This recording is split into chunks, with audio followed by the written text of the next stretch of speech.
Self-care is a popular buzzword. The acts of self-care are absolutely crucial for the success of entrepreneurs. I'm going to share 5 tips that I have developed over the years to help take care of myself and take care of my business at the same time. What I know for sure is when you take care of yourself, that helps you get to the money. I'm Dana James Mwangi, and I am here to show you how to make bold branding moves in your business. If you like this content, please don't forget to hit the like button, hit the notification bell to get notifications about this channel, and subscribe because I'm going to be here for a while.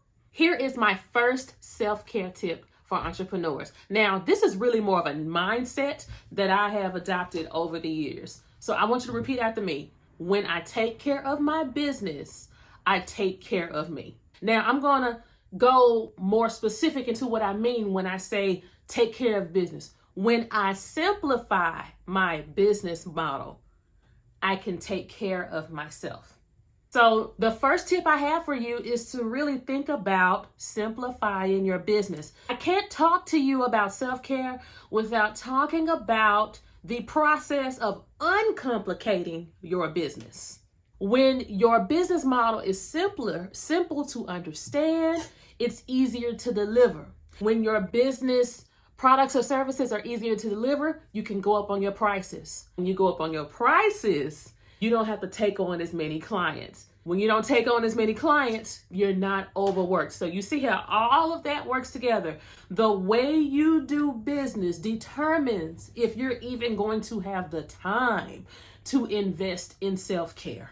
We cannot talk about self-care unless we talk about pricing your services correctly and simplifying your business. Make it a goal of yours to simplify your business model. If you need to cut back on some products and services, go back to the drawing board with a product or service that you have, figure out how to make it even more simple and more effective, and go up on the price, because more than likely you are underpriced. When you price for profit, then you can actually even plan for a healthy life.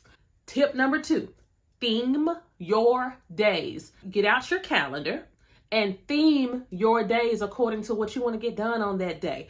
Now, here's what I do with Mondays. In my calendar, I have every day, every Monday marked off as busy.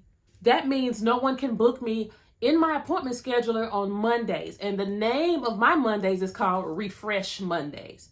Refresh Mondays is when I take a look at everything in my business from a bird's eye view. I set my intentions for the week for myself and my business and how I want to show up as the leader in my business. I also set my goals, recalibrate. I take time to really prepare and focus. And also that's a day of learning for me as well. A lot of entrepreneurs, and even myself in the past, have suffered from the Sunday evening blues. And the Sunday evening blues really just consist of you dreading the thought of Monday coming. Oh my gosh, work is going to hit me in the face and all these other things. Your Monday doesn't have to be that way. I look forward to my Mondays now because I get to control the rhythm of my Mondays. I don't make project due dates on Mondays. I don't take extensive client meetings on Mondays. I am taking care of myself and I'm taking care of my business and making sure that I'm staying on top of my goals. Number 3, I put myself on a content curfew. In other words, I have a content cutoff time. So I consider myself to be an elder millennial. I was a teenager in the late 90s. So I grew up with TGIF on ABC and just, the primetime lineup of shows that would come on weeknights, especially Friday nights. And I just remember back then as a teenager, just remembering that entertainment shut off around 10 o'clock at night.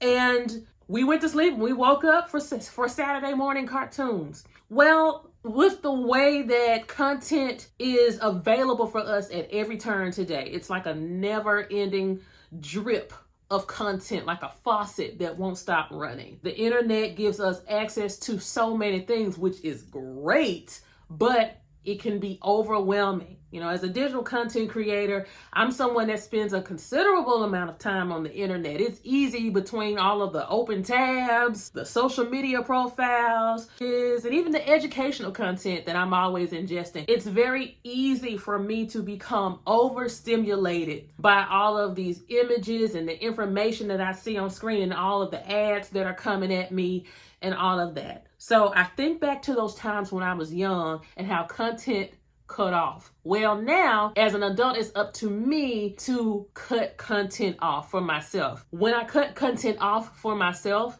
what I do is create an actual daily structure for myself. Content may not shut down, but I do.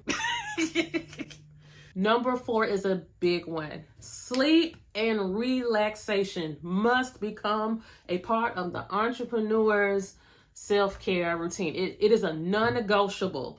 Sleep should not be a luxury. We shouldn't view 8 hours of sleep as a luxury. In the early years of my business, I burned the midnight oil over and over and over and over for years. In my 20s and early 30s. And now in my late 30s, I feel like I'm taking naps to make up for all those times. Here's what I have noticed as I get older, and therapy has taught me to do this as well. As I get older, I study myself. I study my bodily sensations and reactions and how I feel when I hear, see, taste, and smell things. What I know for sure is I'm a better person when I've had sleep.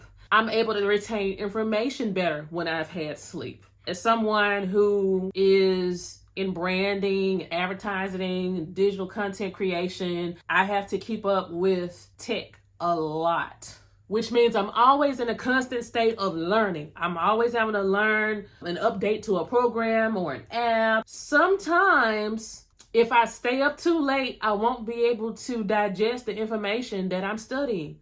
But if I get a full night's rest, the next day, something that took me maybe several hours to get the day before, I get it just like that in an hour. That's what sleep does. Sleep helps you to show up and be your best self. I also feel it's important to look at sleep as part of your work process. Working is part of your work process, but also taking your eyes off the work and sleeping and resting is also part of the creative process. You can't keep going. You have to rest.